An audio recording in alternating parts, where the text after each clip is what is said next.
chopping apples.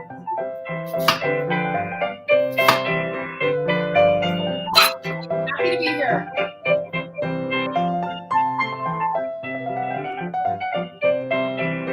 Okay, it's fall. That's what people do. Chop apples. Hello. It's still going. It's a weird thing. Hi. Hello. How are you? Today's been one of those days. I was just saying, like, when you have to deal with the medical stuff and insurance, it takes your whole day, and you're just like, okay, where did the day go? Because the incompetence I had to deal with was beyond reproach. And wow. And you still may I remind you, it's easier now than it used to be.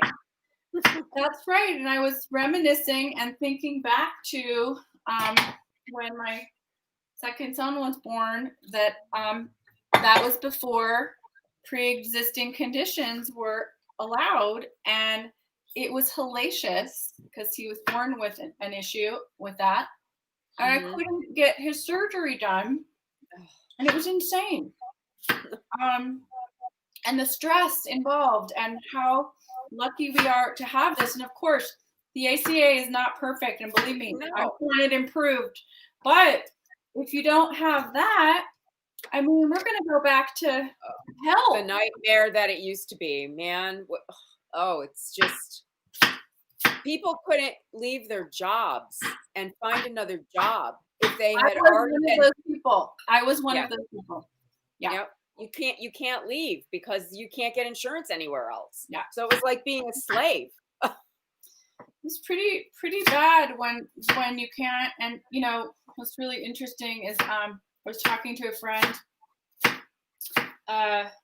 who was on a show, actually producing a TV show this summer, one of the few countries that was allowing it, my homeland, Croatia. And most of the people that he encountered in Europe were like, oh God, we're so sorry. Your country doesn't care about you. And they literally had this like authentic, do you need a hug? Like, and it was just so, I mean, can you imagine, like, it hasn't really been like that. And when the second world country is like, hey, we're sorry. Wow. I know my friend Jane, she went to, I want to say like Uzbekistan or something, one of the stands years ago. Like probably this is going back maybe. It was better than here. Yeah, they got into a car accident, a little car wreck. Nobody asked for insurance, nothing. They went to the doctor and that was the end. And they kept saying, do you need insurance? And people were going, what are you talking about? Because other countries take care of their own. And I'm sorry, you can call it socialized medicine or whatever, but guess what? It's the progressive world, because if the rich people have everything, you're never going to get the whatever choice. Like, they should just help people, and then they can do what they need to do to have a better life. But if everything is a negative from moment one, how are you going to have a good life? I mean, I don't know. I was thinking that the other day. I was like, if they're talking about trying to, if this Supreme Court justice becomes on the court and the court doesn't change, then we stand to lose Overfeld, which is marriage equality. And I thought to myself, doesn't it say in the Bill of Rights that life, liberty, and the pursuit of happiness? How could we even be thinking about taking this away from people? It's hard when it's like, okay, isn't the spirit of America like having your own views, respecting others that don't agree with you, and we can all coexist together? Isn't that literally the spirit of America? I mean, if you're just telling people what to do, you're back in the King George times, okay? Like, what are you doing? I'm chopping apples. Okay. It's noisy, but I have to do 3 cups, and I'm almost there. I'm making an amazing thing today. you know, when you just need those ultimate comfort food, I was either going to make matzo ball soup or apple cake. And so the apple cake won. I will make the matzo ball soup. I just needed more time because I actually have to buy a whole chicken and do it the real deal. But that's really fun one to do, and to make your own matzo balls, and it's a whole, you know, art form in itself. But but I'm excited to do this cake. I posted that big fat Greek wedding clip because my family wasn't the same as that movie, but as I'm sure a lot of families are. But like for our family, my grandmother tried really hard to assimilate in the 50s to Americana. So she had our own family, you know, ethnicity and ethnic recipes from the homeland, but then she had all these other influences, and then she had this sliver of like Americana that she would do that was so insane. It was like having molds for Jello and da da da da da to take to the bridge, you know, or take to the club and take to the, you know, potluck dinners in the 50s. And they just tried to be so 50s. And it's just funny because everything always ended up a little off and a little hers, because she'd be like, you know, that doesn't sound right to me. So she'd just do it her own way. And she kind of lived life that way in every way. Like, for example, she was a master knitter and crocheter. And so cool.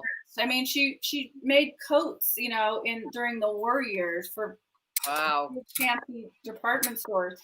And so here she is. She would walk by something in a store and like see a dress on a rack and say to herself, I can make it better than that.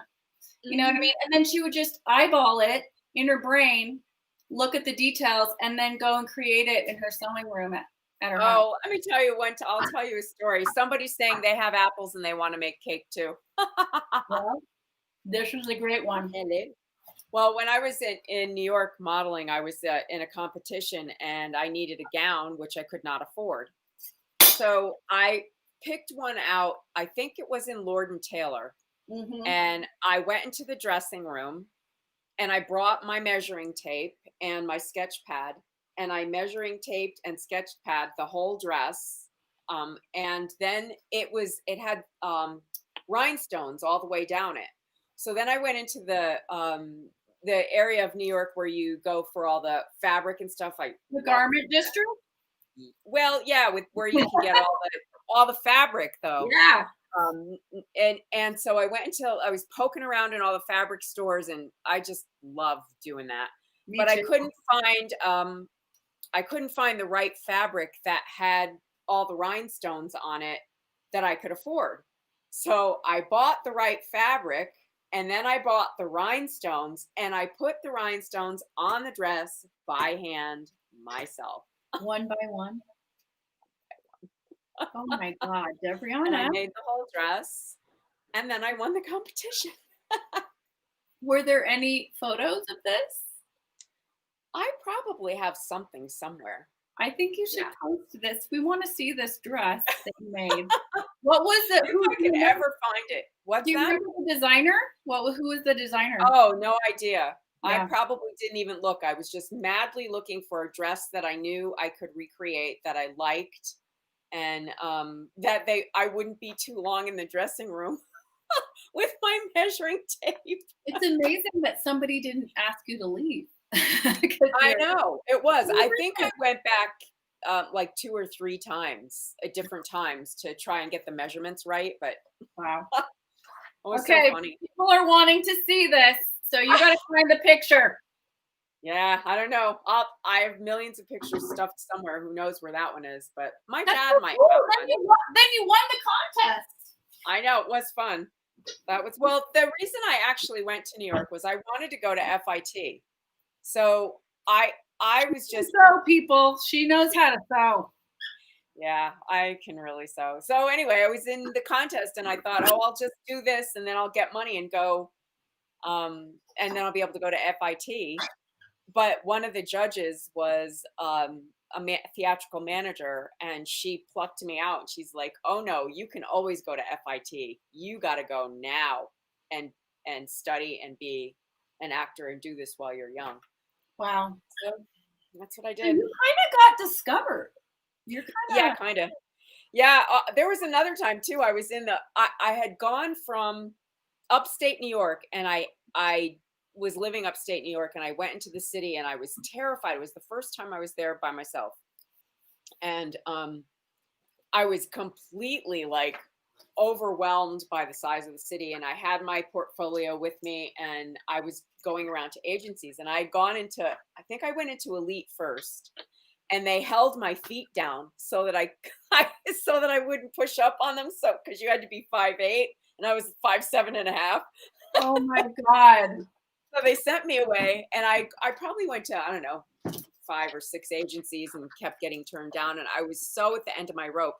I was discouraged, and I was lugging around this giant portfolio, and I was in a phone booth, and I was about to call home and say, I'm coming home. I can't do this. And a guy opened the door, and he said, "Are you a model?" And I said, "No, not yet." And he goes, "Come with me." And he brought me up to an agency. Okay, that could have gone south. Okay, I that know. could have gone. How many times that could have happened in my life? I've done it more than once, I can tell you that. And obviously lived to tell the tale. So that was my first agent. Wow. Wow. That's cool. You were discovered. I never knew that. Yeah, that's my Lana Turner story. My little sister Heidi was a child model. She did so many cool things, and we all followed her in her path. And she was so precocious and amazing. Like, my mom was just like, whatever, like, I don't get this, but if you want to do it, I'll support you. And taking her to New York and doing the whole thing. And Heidi was like 10, going like, excuse me, cab, and going to Wilhelmina by herself. Going to Wilhelmina. Mom, we've got the contract. My mom was like, Heidi, we don't live in New York, okay? But why, Mom? Why can't I do this? They want me. And she's just like, sweetie, we live 3,000 miles away.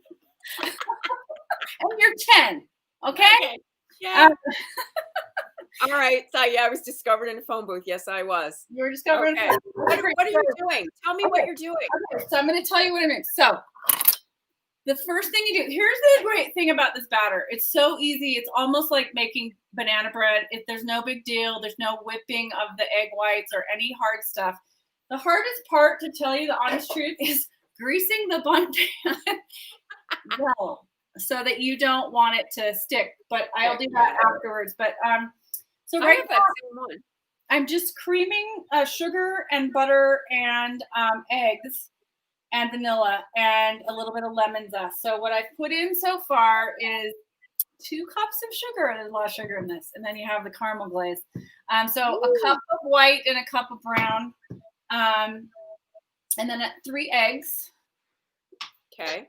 Whole eggs? You're just going to do whole eggs, right? Whole eggs. And then look at this. Look at this, people. This is a butter bath. A cup and a half of salted butter right here, people. The chicken's jumping in. Putting it in. It's butter, butter, butter. But it's going to be so good. That's like a pound cake, kind of, right? It is. I mean, it's funny. It's like a bunt, which makes me laugh so hard every single time. A bunt cake, but it's like a cakey, bready, more cakey. It's rich. It's very rich. Well, yeah, like a pound cake. Yeah, super easy. Okay, and then we're gonna put I think it's 2 teaspoons. And this is your grandma's recipe, right? I'm altering it a tiny bit. Yes, she has all these crazy like Betty Crocker things ripped out and joy of cooking. Like I said, there is this sliver of Americana that she did to try to assimilate that cracks me up. And then she spelled everything from sounding it out phonetically, and they're all misspelled, and they're so hilarious. They make my family, we just love her. Well, it just makes her more dear that she tried so hard to be American, but anyway, okay, 2 teaspoons of vanilla, and I am measuring. Why do you think they call it bunt cake? Like, you mean the word bunt? Like, where did bunt come from? I think it's like Norwegian or something. It's It definitely sounds like it a is. different country. We should look it up. Somebody. Somebody use the Oh, Google. look at this. So I broke down. Okay. I didn't get a fancy one. I didn't get a fancy I one. have one. Mine, I call it the duck. It really is an odd shape and it looks like a duck. I just couldn't take it anymore. Yeah. You got it. 179 episodes in. No, actually, our Bloody Mary episode was episode 180. Okay. Okay, so that's, your creamy Okay. and sugar and vanilla. And then I'm going to also put in a little bit of lemon zest, and because I'm doing all the wet, and then I'm going to do the dry after this. And then you do at the very end, it's 3 cups of apples cubed in it, hopefully uniform. You want it to be kind of uniform so you get the same amount in every bite. But I like lemon with my apple anything. Yes, it does. It has its own pan. It has its own atmosphere and universe. Yes, that's right. Yeah, I haven't made one in a really long time, but this is gonna be fun. Okay, this and then I'm not sure. What are we planning for 200? What does that mean? What are we planning for? 200 or 2021? What are they trying to say? I don't know. I don't know. I'm confused. Restate that, please. Whoever's saying 3 eggs. Okay. Three just large eggs. Large eggs. Okay.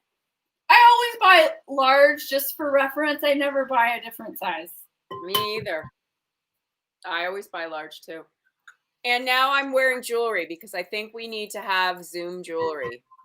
And by the way, my husband's show is up at Smithsonian if anybody's interested in buying any jewelry. Congratulations. That is so fantastic. My God. That's awesome. Yes. Oh, the 200th show. I have my heart. Oh. What are we doing for the 200th show? I don't know. Oh, we'll do something. Oh, that's right. For the 100, remember we had a special. We did. I guess we forgot. You know what's funny? I never dreamed we'd be doing 200 shows. Like, it wasn't in my thoughts. Never in a million years did I think we'd have 200 shows under our belt. Okay. I don't know. Well, we could take suggestions if you guys have ideas of what we should do for our 200th show. Wow. So this is super easy so far, right? Okay, so you just cream this together, right? Yeah. Now I'm going to do the dry ingredients. Now, I know I have a really weird way of doing this. I know you put all your dry in a bowl and then you do your whisk. What I do is I put all of the smaller elements in with the wet, mix it, and then add the flour. Okay. It's kind of reverse sifting, if you think about it. Okay. But it's just faster. Okay, now here's a question. What? Now, I could make this more molassesy and gingery, but I'm thinking I might stay classic and not just do cinnamon, nutmeg, and it's just going to have raisins and apples. But you could do some molasses, you could do some ginger, and it makes it more of a molasses gingerbread cake. But that's not really what she did. So I was thinking, no, skip it. Skip it for now. Stay classic. And no, we didn't think this was going to be part-time, full-time, or anytime gig. We just started doing it. It was a coping mechanism, to be honest. That's it. And we had no idea. So, okay, so half a teaspoon of nutmeg, fresh. Yes, fresh nutmeg. That's the nutmeg. Whoops. Again, I dropped it again. It's my thing. Could you add nuts? Yes, I think you could. I'd add walnuts or pecans myself. Walnuts would be the one, but I only have pecans, so I'm doing pecans. I would add pecans. Yeah, you want nuts. You want nuts. And I'm putting raisins because I love apples. I love raisins, nuts, and apples together. It's gonna be really yummy. Okay, so I'm putting a significant amount of nutmeg and cinnamon in there, because I like it. Okay. That's it.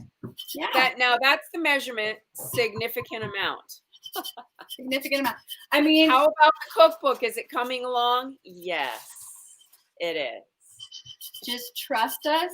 Things are progressing in a very positive way. And when ink is dry and we can legally tell you what we're doing, we can't wait. Okay, that's about a half teaspoon, I would say. Okay. And now this is going to be. And thank you for asking. Yeah, thank you for asking. No, it's happening, people. It's happening. Okay, so you're gonna add basically the spices ahead? Yes. See, watch what I do, Debriana. This actually, I'm changing my mind. I'm doing 2 teaspoons of cinnamon because I want it to be really cinnamony because there's a lot of Aprons? We can't talk about it yet. We can't talk about it yet. And then for the dry, also, okay, 1 teaspoon salt. Now, here's what's funny. I ran out of super fine sea salt. So what am I going to do? I've been doing this for the last 24 hours. I take my big grain gray salt and I've been using I've been known to do that. I mean, when you run out, pestle it. I've got so much in a giant bag and it's like, just get it down. Get it down to what you need. Totally. Okay. No, that wasn't fresh cinnamon. I have never found a way that you could grind cinnamon from the stick that doesn't come out with little shards. It is weird. I've tried. Yeah. I've tried too. I've tried. And it's too hard to put on the microplane. It won't do it. Doesn't do it. Okay. So you want to just make sure it's fresh. Like, for example, you go to the spice place, or you go to even Sprouts in the bulk, they have to replace those and they're getting at least fresh. Look at the date on the thing. They have both. Okay, teaspoon of salt, sea salt, ground. Okay. Then a teaspoon of baking soda. That is the element of the rising. The rising. The rising. Okay. So see, if I put all this in now, all I have left is the flour and the big other ingredients. So see how it gets mixed in the wet. I don't know that I'd add the leavening. That's the only thing. But you're doing it. I've been doing. I would feel like the wet will activate it, and I don't know if that's true or not. It probably does. I have no idea. You're probably that's just right. how I thought about it. Okay, so I think you're right, but it's just what I do. It's weird. It's one of those things. Okay, so 3 cups of flour. 3 cups. I'm gonna do 1 cup at a time and mix.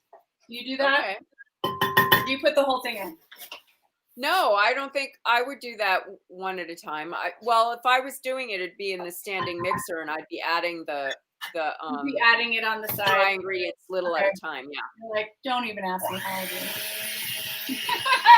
Okay, there's 1. Okay. That's not that far off. It's similar. Yeah. Then we're gonna do 2. But I know that I don't do this either, but I do know that you're supposed to actually, because most recipes aren't written this way, measure the flour like real bakers do it on a scale, because you want it different. How you measure it out completely changes the weight.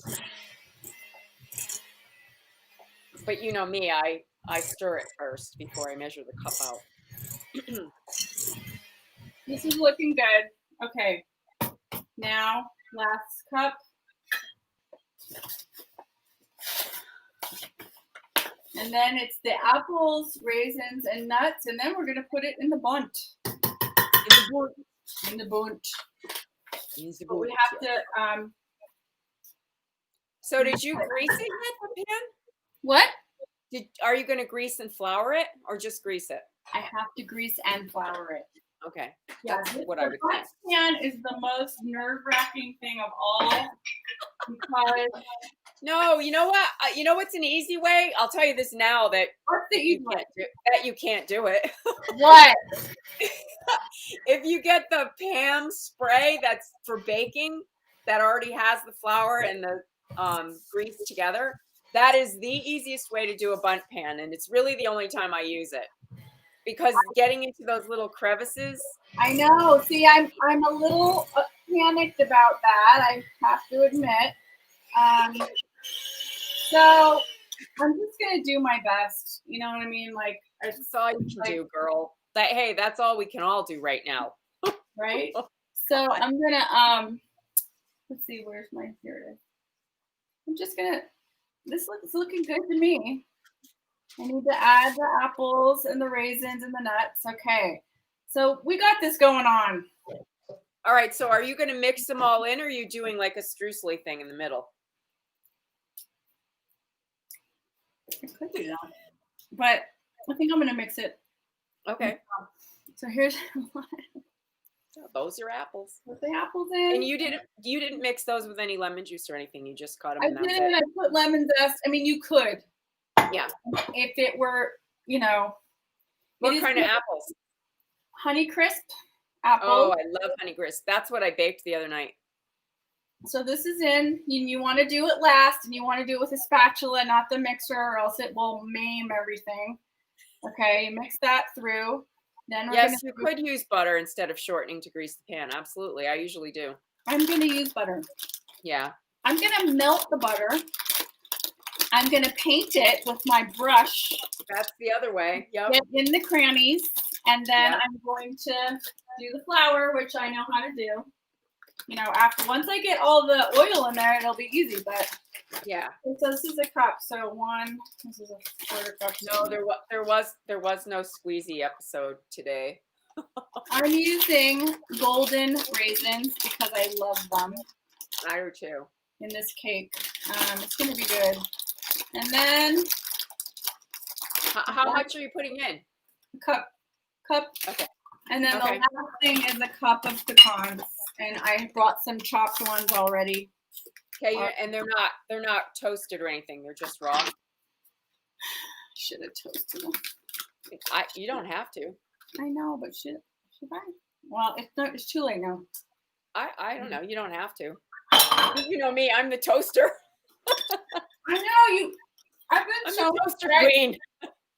I've been so inspired by you with stuff like that, but I started toasting more, but then I just forgot. That's okay. It all is going to taste delicious. But people, this is so yummy. Like, this is going to be delicioso. It already tastes so good. Mm. Yeah, the batter's probably just fine. It's like solid butter. Yeah. And sugar and vanilla. It's so tasty. Like, it's already a divine. See, to me, that's like breakfast. Look, you have fruit, nuts, raisins. It's delicious. Protein. All right. So my whole challenge right now, I've got the batter. It's ready. Okay. So someone's listening. I thought Heidi said golden raisins are artificial or something. Did she? Your sister? Yes. Yes. You talked about golden raisins not being real raisins. We did?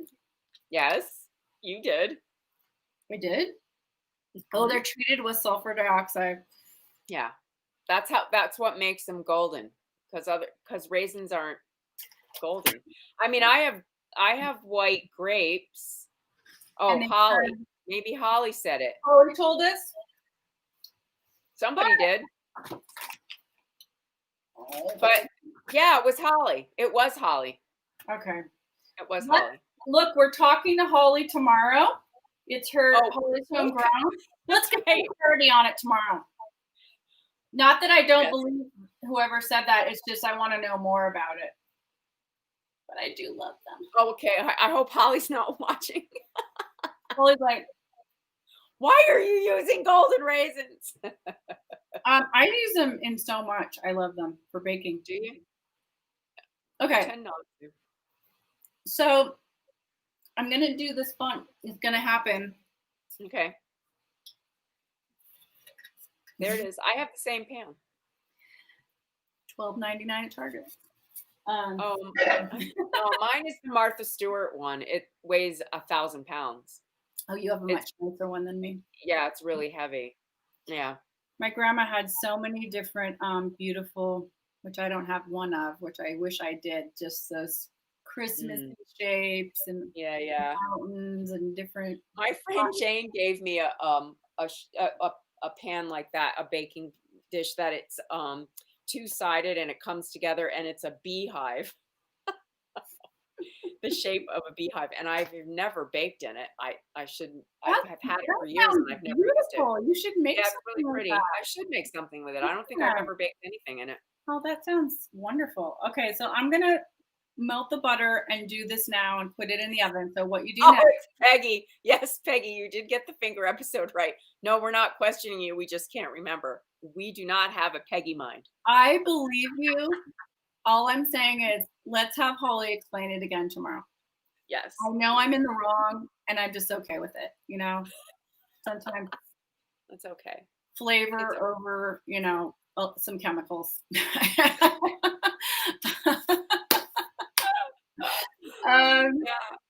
But all right. Okay, so oven 350, it's preheated. You're gonna cook it for about an hour and 15 minutes. Again, always depends on your oven. You're going to be checking this, having the oven light on. Use I will post your stick, the glorious pictures. It is hopefully just pray for me that it comes out. Okay. So what you do is you cook it, right? Send you some chicken love. It's done. You check it with like a thin knife to make sure it's cooked all the way. Then you take it out, you cool it for a tiny bit, and then you flip it to get it out. And then when it's still warm, that's when you have to do the glaze. So you're going to make the caramel, and I'll put all that in the recipe of, just the traditional cream and sugar and vanilla and butter. And you're going to drizzle it on, and you're going to want to put a thing underneath because it's going to get messy and sticky. And if you have an ant problem, I'm just saying. Yes. So you prepare for that, but I'll write all that in the recipe, and then you just let it, I would let it. Do you poke holes in it? No, I don't. But you could do that. I mean, maybe that's a great thing to wanted to sink it in. Yeah. It's a great idea, Debriana, and then it'll go all the way through. But you can eat it warm, but I prefer to wait for it to cool more, and then it's easier to cut, Yeah. And then tomorrow it'll be awesome. And you want to breakfast. Put it in an airtight container of something, and then it'll be fabulous tomorrow for breakfast. Yeah. Well, hey, I got a new guest for us. Yeah. And he's going to be on next week. I was on his podcast last week, Yoni. The World According to Yoni. That's his podcast. He just had Frangela on his show. So I talked to him today, and he's going to come on and cook Saskatchewan chicken, as we like to call it. I made the same mistake when I was little. Oh my God. His daughter calls it Saskatchewan chicken. A great interview with Debriana. Go to his YouTube because she fooled everybody in my house. They were like, "What are you listening to? That person seemed really smart." And I'm like, "That's She fooled everybody." She really knows what she's talking about. No, it was a great interview. It was a great interview. Thanks. Well, you know what I'm going to say now. Everybody volunteer. Yeah. There's still time to get this done. Do not stop. I have been writing postcards. I'm about to mail a couple of hundred of them in 2 days. I'm finished writing that batch. And I found out today through another political group that I'm part of that there are several special elections coming between now and December. So the postcard writing thing is going to continue going. So we have 2 weeks. 2 more weeks to sweat this out, and then we have a couple of other things to do. Let's keep going. Today is 15 days, and it just couldn't go any slower. Oh my God.